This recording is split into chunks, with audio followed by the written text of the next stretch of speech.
Now, over the week, something happened. Something happened where some notable members of the TFT community received a ban for account sharing. And I think K3 Soju got banned. I believe Phoenix got banned. Spencer got banned. And this also goes back to the previous weekend as well. Precedent got banned. Setsuko got banned. It feels like everyone's getting banned. And this sort of became a big problem because not only is it obviously going to make this cup a lot less interesting for people who want to watch Soju play, for example. Also, and I believe I tweeted this out as well, they can't make regionals now and qualify for the TFT Pro Circuit. That is why making Golden Spatula the set is really important, because this whole competitive structure thing is actually changing in a month. In a month or so, we're no longer going to be following the structure. Instead, there's going to be a pro circuit happening with like one layer above what we currently compete at. And so in order to qualify for that, you have to make top 20 at regionals. If you don't make top 20 at regionals, you might be thinking why 28 is because the last 4 slots are going to be given as a special invite from Riot.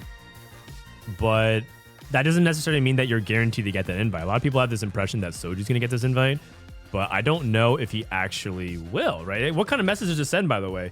Soju getting banned here, and then they invite him the very next set for the pro circuit after getting banned for account sharing, which is against their global code of conduct.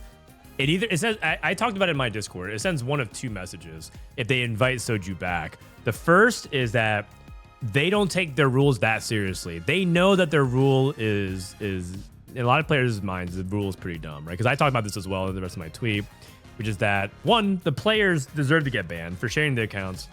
Very silly. They should definitely get punished for this. It's against the rules. They know it's against the rules. They broke the rules. But the reason why they thought it was okay is because for years, there's been precedent that it's fine. It's fine to elo sit, and people have been sharing. It's very, very common. A lot, I mean, I would just say there are more people who are even playing in this cup that have not gotten banned yet. When I say yet, it's because like it's possible that they have been, but I'm not entirely sure. That also had done this in the past, whether it was a long time ago or as recently as last set. And so it feels like it's something that Riot is stepping forward on at a time when it feels like they've historically let it go for a while. And it feels like one of those things where the players like, okay, we're stupid for actually doing this. But at the same time, we didn't realize it was like that big of a deal, or like only because the precedent has been set that it hasn't been punished before. That's not an excuse, right? I think people would be like, Frodan, you're excusing people for doing things against the rules. I'm not. They are idiots. I told them that they're idiots. I still stand by that. Like, I would say it again. If they're sitting right here, I would say, Soju, you're a moron. And I think he would say, you're right. He's right. The crazy thing, too, is that they're doing this literally like 1 month before the pro circuit. So it like almost feels like Riot choosing to enforce this is putting themselves in a tough spot for like exposure marketing and viewership as well. Because if they now choose to invite Soju back, it's like they don't take their rules that seriously, or 2, they're just like, we just need the viewership. We just need the numbers. Like, forget like our ethics or whatever about competition and integrity. We just want to maximize our viewership, right? So that's the position that they put themselves in for banning. So it's a very, very problematic spot to be in. The problem I have with that argument is it assumes that people have been reporting players and Riot has been ignoring it. Oh, the thing is, I don't think Riot is ignoring it. Is that a lot of people don't want to actually report because they don't want to like report their friends or even report on themselves. But 2 is I don't think they view it as a big deal. I think almost, and I'm going to say this just like, I don't know how serious they actually think the infraction is. I think they're punishing because it's technically against the code of conduct. Whether or not they think it should be in the code of conduct in the way that it is up for debate. The problem with not including it is that it's ripe for abuse, right? Because Soju says, I hopped on and I lost 300 LP in 5 games, so it wasn't like for a boost. But that doesn't take away from the fact that the action itself is problematic, because if he gained 300 LP maybe he would have boosted that person, and that person gets into the cup when they shouldn't even really be in the cup at all, right? So that's the line that we're trying to protect ourselves from. But these guys, like I said, did not. They're careless about it. They're idiots about it, and so, I mean, I don't think they're like even saying that we shouldn't get punished, right? No one in any of these and their posts like said they shouldn't get punished. So, I mean, I do like the memes coming out from it. Team Vitality is actually just memeing it. I don't know if you guys saw this. They actually posted like a jail meme, didn't they? Like President says who got banned, and then Milk is the only Vitality player unbanned currently for now. Either way, there's a lot of players banned. That's part of all of the preface. One thing that's interesting that happened because of this is that some players who were on the wait list for Tacticians Trials got in. If you guys tuned in last Sunday, we saw Asa miss out by 2. We saw Team Liquid. So we saw T-Lides miss out by 4 spots. Because so many players above them got banned and replaced, Asa and Greg are now playing this weekend for a chance to keep his regionals dream alive. And I'm not going to lie, I was tempted to invite T-Lies to come out for a co-stream again. But I have a feeling I'm not going to be able to do that. Mainly because it's not enough time and flights are too expensive. But also because he's going to make it. He's going to make it. Let's go Team Greg. So we have the America's Tacticians Cup. So that's going to be setting up all the players that you see this weekend. So hopefully that answers all the questions. Where is Setsuko? Where is Soju? Where is, player X? Chances are they got banned. And now all these players can play for a QP spot or play for a direct top 4 spot. Speaking of qualifiers,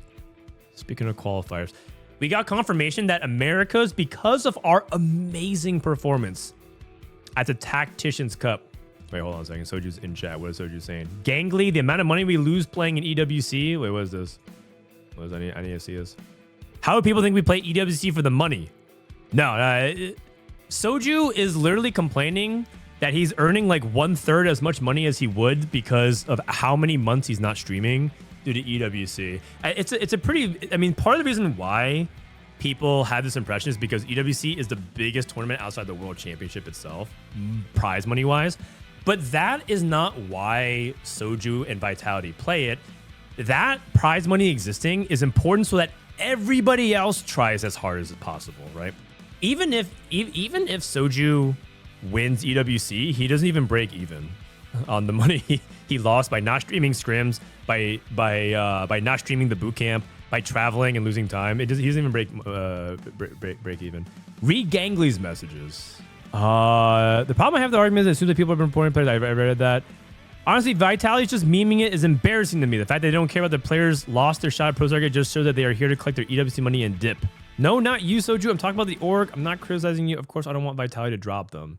Yeah, there's a lot to unpack here. The first is that the players do care. I think a lot of people recognize Riot is investing more into the scene. I don't think that is not mutually exclusive to us criticizing the policies of Riot. The big problem with where we currently are at is that Riot didn't think far enough ahead with some of their policies years ago, and we're sort of paying the price of it right now because they didn't choose to they chose a really lax approach before, and now that they want to ramp things up, there's a lot of pain points and friction about things that we weren't sure.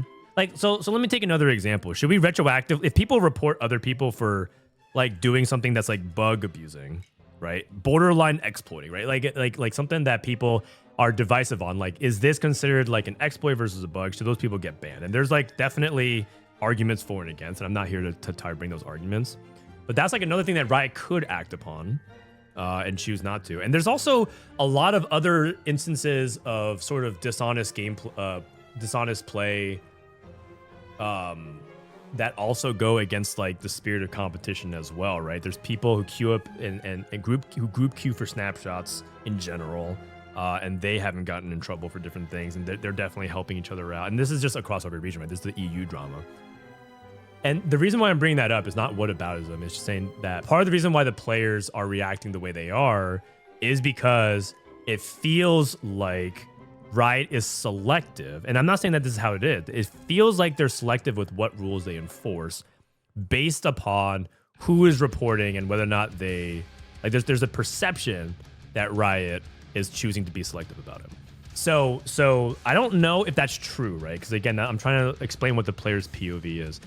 Why they choose to go like this, like I don't know, Soju tweets something like he's memeing about the NBA. He's saying fuck Ludort, which is just like an NBA. He hates this guy. Right? Like, why are they choosing to approach it like that? I mean, believe it or not, this is sort of a serious tweet for Soju. Just take out his LMFAO and emojis and his hashtags, and it's like low key a serious apology tweet, even though it's not. I understand that it's not, because this guy is almost 30 and he's typing like this, but. But it's actually him just saying like, yeah, my bad, I shouldn't do that again. He's sort of like owning up to it. He's not even like saying it wasn't me, like Riot is an idiot or whatever, like screw Riot. He's actually kind of owning up to it in his very roundabout Soju way. And I think it's like it's hard to read that way because a lot of people feel like it's like they're not taking it seriously. But believe it or not, that's as serious as it gets. And maybe it's because I hang out with them and so it sounds like I'm defending them. Maybe it's like, well, good then. Like, these guys need to learn a shred of professionalism, whatever, yap. But the reality is the players like do care, man. I think a lot of people might be thinking like these guys don't care about it. They do. They're just not very good at expressing it, I suppose. Kerm says what they actually did is not really a big deal. People account share with their friends all the time, so I think it's fair to meme it over, though it's technically against the rules. I mean, yes, but the reality is they broke the rules, right? And if it is not a great policy given how little they enforce it in the past. If they enforced it a lot more in the past, it wouldn't be a big deal. But the reality is they broke the rules. So I mean, it is what it is. And also, it's like part of it is that people don't want to level Smurfs. Another counter argument I hear a lot is, these guys are full-time TFT. Why not just level a Smurf? Wage and Iverson did it. And, because Wajan's like top 5 in NA, or top 6 in NA with his other Smurf, Los Angeles, Tokyo. Smurfing is not good either, you guys. Smurfing is actually kind of bad for competitive integrity as well. And it's like sort of like this is a lesser evil, so like we should just be okay with that, and that feels arbitrary because and Disob even said that arguably Smurfing is even more detrimental because of the way it impacts things like ladder snapshots very, very directly. Because and it's sort of like interesting, right? Because just a year or two ago, the parties involved, like Wajan and Spencer, actually had a little bit of drama around that, if you guys remembered. Let me see. Like talking about Spencer griefing, and like talking about how Smurfs have the ability. He doesn't do that himself, right? But he was like arguing against like all the demerits of Smurf culture. And and he's right. There's a lot of problems with Smurf culture. So we're actively saying like, yeah, you should have just done something that's also bad for competitive integrity, so you can protect competitive integrity. There's a little bit of friction around that for me. I can't really get over that. So there's definitely elements of that that just feel silly. Anyways, it's kind of a shame. I think the pro circuit next set for this region is gonna get off to a little bit of an awkward start. Maybe it's all okay, because I think, as far as I know, there's ways to play onto the pro circuit. The ironic thing is I think you have to play through ladder. So basically next set, Soju and Spencer will have to they might just play on the pro circuit anyways through ladder, and that might be fine. But there is like this weird dark cloud hanging over this region of like, there's a lot of players banned, and all of a sudden it feels like there's a bunch of controversy around these rules.